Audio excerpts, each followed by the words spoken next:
Hello friends. आज है 19 जून। तो आइए देखते हैं 19 जून से रिलेटेड कुछ मोस्ट इंपॉर्टेंट करंट अफेयर और उससे रिलेटेड कुछ फैक्ट्स। अगर आप किसी भी कॉम्पिटेटिव एग्जाम की तैयारी कर रहे हैं तो करंट अफेयर का ये एपिसोड एंड तक जरूर देखें।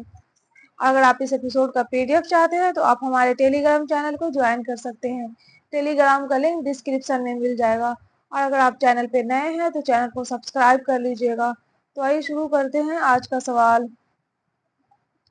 सवाल नंबर 1 है, निम्नलिखित में से किस भारतीय किसान को संयुक्त राष्ट्र एजेंसी में लैंड हीरो के रूप में नामित किया गया है? ऑप्शन ए है सिद्धेश सकौरे, ऑप्शन बी है अमित जयशंकर, ऑप्शन सी है जयंत चौधरी या ऑप्शन डी है इनमें से कोई नहीं। सही जवाब है ऑप्शन ए सिद्धेश सकौरे। हाल ही में 17 जून को विश्व मरुस्थलीय और सूखा दिवस पर संयुक्त राष्ट्र कन्वेंशन टू कॉम्बैट डिजर्टिफिकेशन द्वारा लैंड हीरो की घोषणा की गई है।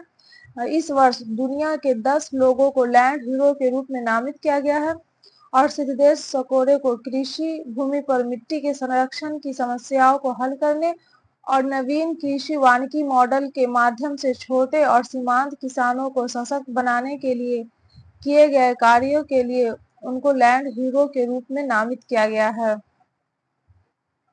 सिद्धेश सकौरे महाराष्ट्र राज्य से संबंधित है, जो किसान और एग्रो रेंजर्स के संस्थापक भी हैं। आइए देखते हैं अगला नंबर सवाल। सवाल नंबर 2 है, हाल ही में बिहार में कहाँ 3 दिवसीय मिलेट्स महोत्सव का आयोजन किया गया है? ऑप्शन ए श्री कृष्ण भवन पटना, ऑप्शन बी है रविंद्र भवन पटना, ऑप्शन सी है बापू सभागार पटना या ऑप्शन डी है इनमें से कोई नहीं। सही जवाब है ऑप्शन बी रविंद्र भवन पटना। हाल ही में रविंद्र भवन पटना में 16 से 18 जून 2024 तक 3 दिवसीय मिलेट्स महोत्सव का आयोजन किया गया है और इस कार्यक्रम का उद्घाटन राज्यपाल राजेंद्र विश्वनाथ अर्लेकर द्वारा किया गया है। और इस कार्यक्रम में मुख्य अतिथि के रूप में बिहार के कृषि व स्वास्थ्य मंत्री मंगल पांडे शामिल हुए हैं। इस आयोजन में कैसे आहार को अपनी औषधि बना सकते हैं पर चर्चा हुई है। और भारत दुनिया में मोटे अनाजों का सबसे बड़ा उत्पादक है, जबकि भारतीय राज्य में कर्नाटक मोटे अनाजों का प्रमुख उत्पादक है। और मोटे अनाज जैसे बाजरा, मकई, रागी, यही सब आते हैं। आइए देखते हैं अगला नंबर सवाल। सवाल नंबर 3 है, हाल ही में कौन दूसरे कार्यकाल के लिए दक्षिण अफ्रीका के राष्ट्रपति चुने गए हैं? ऑप्शन ए है जायर बोल्सोनारो, ऑप्शन बी है पी.डब्ल्यू. बोथा, ऑप्शन सी है सिरिल रामफोसा या ऑप्शन डी है इनमें से कोई नहीं। सही जवाब है ऑप्शन सी सिरिल रामफोसा। हाल ही में 14 जून 2024 को सिरिल रामफोसा दक्षिण अफ्रीका के राष्ट्रपति के रूप में दूसरे कार्यकाल के लिए पुनः चुने गए हैं और वे 15 फरवरी 2018 को पहली बार दक्षिण अफ्रीका के राष्ट्रपति के रूप में चुने गए थे। और वर्ष 2019 में 70वें गणतंत्र दिवस के अवसर पर राष्ट्रपति सिरिल रामफोसा मुख्य अतिथि के रूप में आमंत्रित किए गए थे। आइए देखते हैं अगला नंबर सवाल। सवाल नंबर 4 है, हाल ही में भारत की कितनी कंपनियों को टाइम मैगजीन ग्लोबल 100 की सबसे प्रभावशाली कंपनियों की 2024 की सूची में शामिल किया गया है?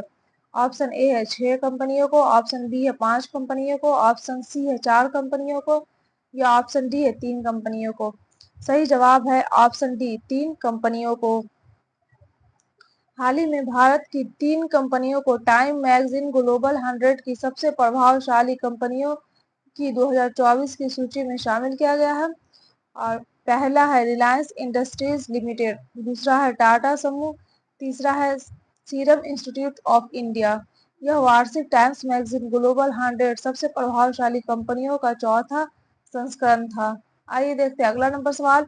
सवाल नंबर 5 है, हाल ही में दुनिया के सबसे ऊंचे रेलवे पुल पर भारतीय रेलवे ने पहले ट्रायल रन पूरा किया है, यह किस नदी पर स्थित है? ऑप्शन ए है चिनाब नदी, ऑप्शन बी है गंगा नदी, ऑप्शन सी है ब्रह्मपुत्र नदी या ऑप्शन डी है झेलम नदी। सही जवाब है ऑप्शन ए चिनाब नदी। केंद्रीय रेल मंत्री अश्विनी वैष्णव ने घोषणा की है कि संगडाल रियासी ट्रेन का पहला ट्रायल रन पूरा हो गया है, जो दुनिया के सबसे ऊंचे रेलवे पुल चिनाब को पार करने में एक महत्वपूर्ण मील का पत्थर साबित होगा। और यह पुल जम्मू और कश्मीर क्षेत्र में चिनाब नदी के ऊपर 359 मीटर यानी लगभग 109 फीट ऊपर बनाया गया था और यह पुल एफिल टावर से भी लगभग 35 मीटर ऊंचा है। आइए देखते हैं अगला नंबर सवाल। सवाल नंबर 6 है, हाल ही में गांधी सागर वन्य जीव अभ्यारण्य चर्चा में रहा है, यह किस राज्य में स्थित है? ऑप्शन ए है बिहार, ऑप्शन बी है गुजरात, ऑप्शन सी है महाराष्ट्र या ऑप्शन डी है मध्य प्रदेश। सही जवाब है ऑप्शन डी मध्य प्रदेश। हाल ही में मध्य प्रदेश सरकार ने गांधी सागर वन्यजीव अभ्यारण्य में चीतों को रखने की तैयारी कर ली है, जो भारत में कूनो राष्ट्रीय उद्यान के बाद चीतों का दूसरा घर होगा। मध्य प्रदेश के मुख्यमंत्री हैं मोहन यादव, मध्य प्रदेश के राज्यपाल हैं मंगू भाई पटेल और मध्य प्रदेश में लोकसभा की 29 सीटें हैं और राज्यसभा की 16 सीटें हैं। आइए देखते हैं अगला नंबर सवाल। सवाल नंबर 7 है, हाल ही में जारी पर्यावरण प्रदर्शन सूचकांक 2024 में भारत किस स्थान पर है? ऑप्शन ए है 140, ऑप्शन बी 150, ऑप्शन सी 160 या ऑप्शन डी 176। सही जवाब है ऑप्शन डी 176वें स्थान पर है। हाल ही में 2024 के पर्यावरण प्रदर्शन सूचकांक ईपीआई के अनुसार भारत 180 देशों में से 176वें स्थान पर है और 2022 की तुलना में यह सूचकांक सबसे नीचे था, इसमें थोड़ी बढ़त हुई है। और पर्यावरण प्रदर्शन सूचकांक ईपीआई 2024 के आंकड़े बताते हैं कि 180 देश में भारत 27.01 अंकों के साथ 176वें पायदान पर रहा है और वहीं जलवायु परिवर्तन सूचकांक में भारत 35 अंकों के साथ 133वें स्थान पर रहा है। आइए देखते हैं अगला नंबर सवाल। सवाल नंबर 8 है, हाल ही में यूक्रेन में शांति पर शिखर सम्मेलन कहाँ आयोजित किया गया है? ऑप्शन ए है यूक्रेन, ऑप्शन बी है स्विट्जरलैंड, ऑप्शन सी है रूस या ऑप्शन डी है फ्रांस। सही जवाब है ऑप्शन बी स्विट्जरलैंड। हाल ही में स्विट्जरलैंड में यूक्रेन शांति शिखर सम्मेलन का आयोजन किया गया है और इस सम्मेलन में भारत के साथ साथ 100 से अधिक देश शामिल हुए हैं और इस सम्मेलन में यूक्रेन में शांति लाने के लिए 80 देशों ने यूक्रेन में शांति स्थापित करने की बात कही है।